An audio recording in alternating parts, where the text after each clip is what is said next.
자, 이번 시간에 누앙사 두 번째 시간 계속 이어서 본사 3, 4 이후 그 다음에 결사 이렇게 살펴보도록 하겠습니다.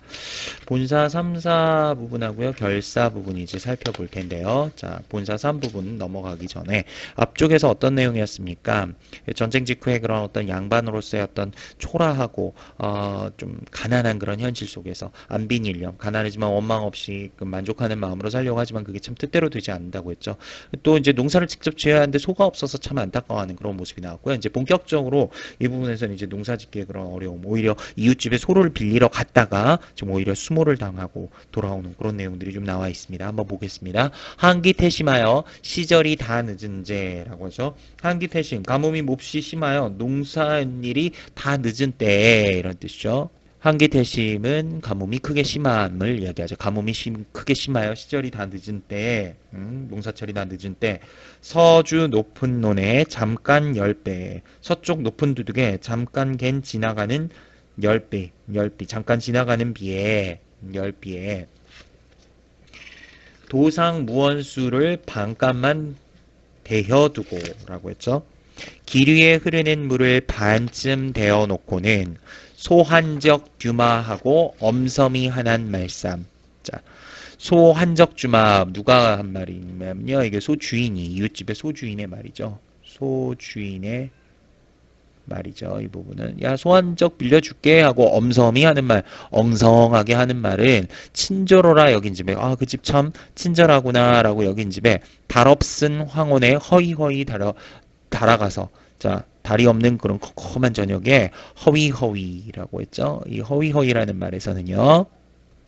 첫 번째로는 화자의 정서가 암시되어 있고요. 두 번째는 양반의 위상이 추락됐다. 의태어를 사용을 했죠. 허위허위. 이게 멋지게 이렇게 뭐 위험있게 걸어가는 모습이 아니잖아요. 뭔가 좀 한편으로는 좀 우리가 여러분들 속된 말로 쪽팔린 거예요. 지금 이거 양반이 돼가지고 체면상 남의 집에 소나 빌리러 다니고 이런 게 허위허위 달려가서 굳이 닫은 문 밖에 혼자 서서 굳게 닫힌 문 밖에 혼자 서서 킹 그침 아하미를 양구토록 하온 후에 하는 인기척을 꽤 오르도록 하니 이리 오너라 뭐 이렇게 해야 되는데 이런 말이 안 나오는 거예요. 지금 소리를 빌리러 갔으니까 그냥 뭐 이렇게 한 거죠.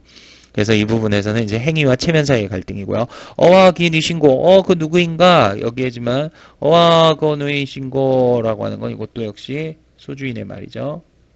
이것도 소주인의 말이었고요. 염치없산 내옵내라. 염치없지만 납니다. 이 부분은 누구의 말입니까? 화자의 말이죠. 염치없지만 나가 왔습니다. 소를 빌려준다고 해서.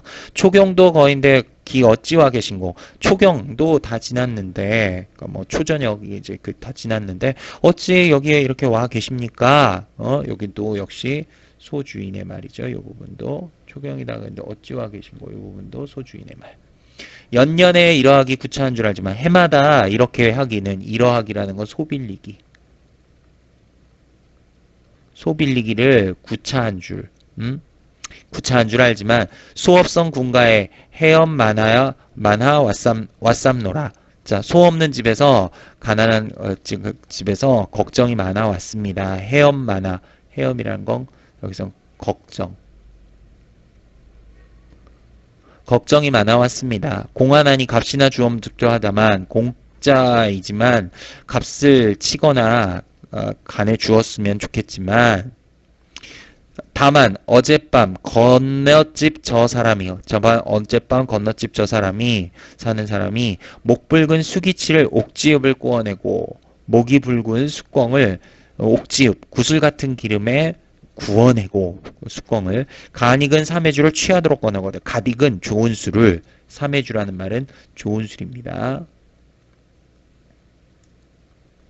좋은 술을 취하도록 권하거늘. 그러니까 소를 빌리려고 다른 또 이웃집에서 와서 꿩고기와 술을 대접한 거예요. 이러한 은혜를 어이 갚을런고 내일로 주마하고 큰 언악하였거든. 이런 은혜를 어떻게 갚을런고 하면서 야, 이 은혜라는 건 이제 꿩고기와 술을 대접받았잖아요. 그래서 내일 빌려주마 하고 그쪽 이웃집에 약속을 했다 이거예요. 그러니까 결국 이 화자에겐 빌려줄 수 없다는 얘기네요. 시략이 미편하니 사설이 어려워라. 약속을 어기기 편치 못하니 자, 이 부분 사설이 어려워라. 약속 어기기가 좀 불편하니 막 너한테 말 빌려주겠다고 약속을 하기가 어렵다라는 거지. 그래서 이 부분은 소주인이 소를 빌려주기 어렵다고 완곡하게 부드럽게 거절을 한 거죠. 이러니 어째요? 소가 없으니 그러면 농사 지을 수가 없잖아요. 이거 1년 농사, 1년 양식의 문제인데 이거 큰일 났네요. 실이 그러하면 혈마 어이할꼬라고 하죠. 정말 그렇다면 설마 어찌할 것인가? 헛먼덕 숙이 쓰고 측 없는 집신에 설피설피 물려오니 헛모자 숙여 쓰고 축 없는 집신을 신고 맥없이 물러나오니 설피설피라는 말이 나와 있죠. 아까 뭐 허위허위란 말도 있었는데 이 설피설피란 부분도 화자의 정서를 암시하고 양반의 위상이 추락됐다는 걸 보여주는 거죠. 아까 이 부분 허위허위하고 똑같다고 할 수 있겠네요. 이 부분과 물러오니 풍채 젖은 형용 개에 지칠 뿐이로다. 풍채 젖은 형용 초라한 모습에 개만 막 짖는다라는 거죠. 이 초라한 아유 소도 빌리지도 못하고 양반의 그런 어떤 그 위상만 꾸긴 그런 상황에서 개가 그냥 멍멍멍 짖고 있는 거죠. 이 개는 화자의 참담한 심정을 고조시키는 소재다라고 할 수 있겠습니다. 화자의 참담한 심정을 고조시키는 소재 이렇게 정리해 볼 수 있겠습니다. 그래서 여기까지가 본사 3부분이 되겠고요. 본사 3부분에서는 소를 빌리러 갔다가 수모만 당하고 돌아온 거죠. 소를 빌리러 갔다가 수모를 당하고 돌아옴이라고 할 수 있겠습니다. 자, 그럼 본사 4 넘어가 보도록 하겠습니다. 여기 본사 3이었고요. 본사 4. 와실에 들어간들 잠이 와서 누워시랴라고 하죠. 와실이라고도 있죠. 자, 이건 달팽이 집이란 뜻인데 자기의 작고 초라한 집을 지금 달팽이 집이라고 표현을 하고 있습니다. 와실. 작고 누추한 집을 비유한 거죠. 와실에 들어간들 잠이 와서 누워 자랴. 잠이 와서 누웠겠느냐. 북창에 비겨 앉아 세배랄 기다리니 북쪽의 창문에 기대 앉아 새벽을 기다리니 무정한 대승은 인해한을 도우는다. 무정한 대승 오디세는 자 여기서 대승 중요하죠. 이 대승은 세인데 오디세라고 하죠. 화자의 한을 고조시키는 소재다라고 할 수 있겠습니다. 화자의 한을 고조시키는 소재. 무정한 대승은 인의 한을 도운하다. 종조 추장을 하며 먼 들을 바라보니 자 아침이 끝날 때까지 슬퍼하며 먼 들판을 바라보니 아침이 끝날 때 종조 추장이란 말은 아침이 끝날 때까지 슬퍼하며 먼 들을 바라보니 왜 슬퍼하는 거예요? 아 이거 1년 농사를 어떻게 소를 빌리지 못하니까 농사를 지을 수가 없잖아요. 이거 어떻게 해요? 이제 1년 양식이 걱정인 거죠. 아침이 끝날 때까지 슬퍼하며 먼들을 바라보니 즐기는 농가도 흥없이 들리나다. 즐기는 농부들의 노래도 흥이 없이 즐거움 없이 들리는 것 같다. 세정의 모란 한숨 그칠 줄 모르나다. 세상 물정 모르는 한숨은 그칠 줄 모르나다. 자 여기에서의 그 한숨은요. 이 한숨은 소를 빌려준다는 말만 믿고 갔다가 결국 빈손으로 돌아온 것에 대한 한탄이라고 할 수 있겠죠. 이 당시는 농사가 이 평생의 한 해의 양식을 결정하는 거기 때문에 소를 빌리지 못했다는 건 결국 한 해 농사를 망친 거예요. 그러니까 그 소를 빌리지 못해 농사를 짓지 못하는 안타까움을 이제 한숨이라고 표현을 한 거고요. 한숨은 그칠 줄 모르나다. 모르는구나.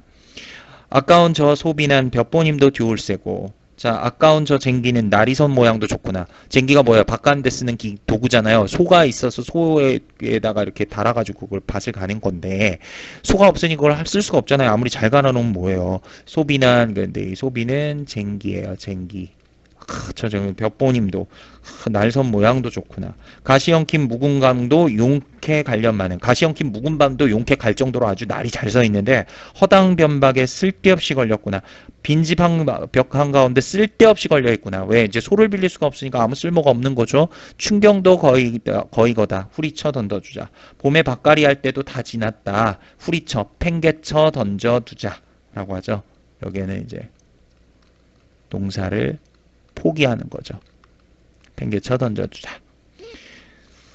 자, 그래서 여기까지가 이제 본사 4 부분이 되겠습니다. 여기까지는 본사 4. 이 본사 4에서는요, 야박한 세태를 한탄하며 밭갈기를 농사를 포기하는 야박한 세태를 한탄하며 춘경, 봄의 밭가리를, 춘경은 봄의 밭가리를 포기함, 농사를 포기한 거죠. 자, 그럼 여기서부터가 이제 그 결사 부분이 되겠습니다. 결사도 1, 2로 나눌 수 있는데요. 자, 내용을 함께 살펴볼게요. 강호의 한 꿈을 꾸언지도 오래러니 라고 했는데요. 여기에 강호의 이 한 꿈, 자연과 더불어 살겠다는 꿈을 의미하는 겁니다. 자연과 더불어 살겠다는 꿈을 꾼지도 온 오래너니 구복이 위로하여 어즈버 잊었도다. 먹고 사는 것이 누가 돼서 다 잊어버렸도다. 자, 이 부분 있죠? 구복이 위로하여 라고 하는 부분. 자, 목구멍이 포도청이라고도 하는데 구복이 위로하다는 거는 그래서 요 두 줄은 묶었을 때 그 강호의 꿈은 자연과 더불어 살겠다는 거, 구복이 이루어야되는 것, 그러나 먹고 살기 힘든다는 거예요. 자연과 더불어 살려지만 먹고 사는 게 해결이 안 되니까 이게 쉽지가 않죠. 그래서 이 부분은 현실과 이상의 괴리에서 오는 갈등, 현실과 이상의 괴리에서 오는 갈등이다 라고 할 수 있겠죠. 갈등과 반성. 천피기욱한데 녹죽도 하도하시아라고 했죠. 저 물가를 바라보건대 푸른 대나무가 많기도 많구나. 유비군자들아 낙대 하나 빌려 사라. 교양 있는 선비들아. 자, 유비군자라는 건 교양 있는 선비들이죠. 교양 있는 선비들아 낚싯대 하나 빌리자꾸나. 노화 깊은 곳에 명울청풍 벗이 되어 갈대꽃 깊은 곳에 밝은 달과 맑은 바람이 벗이 되어 임자 없는 풍월감산에 절로절로 늙으리라. 임자 없는 주인 없는 자연 속에 근심 없이 늙어가리라 라고 하는데 이 천피기욱부터 절로절로 늙으리라 이 부분까지는 이렇게 네 줄을 묶어볼 수 있고요. 자연 친화적인 태도가 드러났다라고 할 수 있습니다. 자연 친화적인 태도, 유유자적, 무위자연이라는 거도 할 수 있겠죠. 사자성어로는. 자, 무심한 백구야 오라 하며 말라 하랴. 욕심 없는 흰 갈매기야, 흰백의 갈매기 구자죠. 오라 하며 말라 하랴, 나더러 오라고 하며 가라고 하랴, 다툴이 없을 산 담은 인가 여기노라. 다툴 이 없는 것은 다만 이것뿐, 이 자연뿐인가 하노라 라고 하죠. 그래서 이 부분에서는요, 요 가까로를 이렇게 지금 했는데요. 세상의 각박함에 대한 불만을 우회적으로 표현했다. 앞부분에서 이제 소를 빌리려고 했는데 못 빌렸잖아요. 그러니까 그런 부분들까지 포함했을 때 세상의 참 각박함에 대한 그런 불만을 욕심 없는 이 자연, 다툴 리 없이 이렇게 즐길 수 있는 건 자연밖에 없는 것 같다라고 하면서 세상의 각박함에 대한 불만을 우회적으로 표현했다라고 할 수 있습니다. 그래서 이 부분 있죠. 여기서부터 시작해서 지금 여기 끝까지 이 부분 지금 방금 본 데까지가 결사 1이에요. 이 결사 1 부분에서는요. 자연을 벗삼으며 살아가기를 소망하는 거죠. 자, 그래서 여기에서는 자연을 벗삼아서 늙어가기를 소망함, 늙기를 소망함이라고 할 수 있습니다. 자, 이제 결사 마지막 부분이 되겠습니다. 무상한 이 몸에 무산지취 있으리만 이라고 하죠. 보잘것없는 이 몸이 무슨 가륵한 뜻과 취향이 있으리만 두어이랑 밭론을 다 묵여 던져두고 두어이랑의 밭과 논을 다 묵혀 던져두고 아까 소가 없어서 갈 수 없었다고 했잖아요. 두세이랑 밭론을 다 묵여 던져두고 다 묵혀 던져두고 있으면 죽이요 없으면 굶을 망정 있으면 죽이요 없으면 굶을 망정 남의 집 남의 것은 전혀 부러워 말렸노라. 남의 집 남의 것들은 전혀 부러워하지 않겠다. 내 빈천을 쓰리 여겨 내 빈천 내 가난함과 천함을 싫게 여겨. 자, 여기서 빈천이죠. 싫게 여겨. 손을 해다 물러나며 손을 내젓는다고 그 가난이 물러가겠으면 남의 부귀를 여기 부귀는 좀 세모할게요. 남의 부귀를 부러워하여 불리 여겨란 말은 부러워하여 손을 치다 손을 이렇게 손짓을 한다고 나오랴. 그 부귀가 나에게 오겠느냐 라고 하죠. 그래서 이 빈천은 긍정적인 의미로 사용됐고 여기 부귀는 좀 부정적 의미죠. 인간 어느 일을 명밖에 삼겠으리. 인간의 어느 일이 운명과 상관없이 생겼으랴. 운명과 관련이 있다는 얘기죠. 비니모원을 어렵다 하다만. 자, 여기 굉장히 중요한 용어 하나 나와 있습니다. 비니모원. 가난하여도 원망 없는 삶을 얘기하는 거죠. 가난하여도 원망이 없는 삶을 얘기하는 것으로 주제어라고도 이야기할 수 있겠습니다. 비니무언을 어렵다 하지만 가난해도 원망하지 않는 삶이 어렵다 하지만 내 생에 이러하되 서러운 뜻은 없노매라. 나의 삶이 이렇다고 해도 서러운 뜻은 없습니다. 자, 평생에 한 뜻이 온포에는 없습니다. 없노에라라고 하죠. 평생에 한 뜻이 따뜻하게 먹고 배불리 먹는 데는 없습니다. 이게 무슨 말이냐면요. 다시 한번 얘기하지만 내가 평생에 목표가 있다면 따뜻하게 먹고 배불리 먹는 거 그거에는 목표를 두지 않겠습니다. 이런 뜻이에요. 그리고 이게 온포는 세속적인 삶이죠. 세속적 삶. 직역을 하면 따뜻하고 배불리 먹는다라는 뜻인데 이런 데는 목표를 두지 않겠다는 거야. 평생에 한 뜻이 온포에는 없노해라. 온포에는 없습니다. 그러니까 배불리 먹고 따뜻하게 하는 거에는 목표가 없습니다. 세속적 삶엔 목표가 없습니다.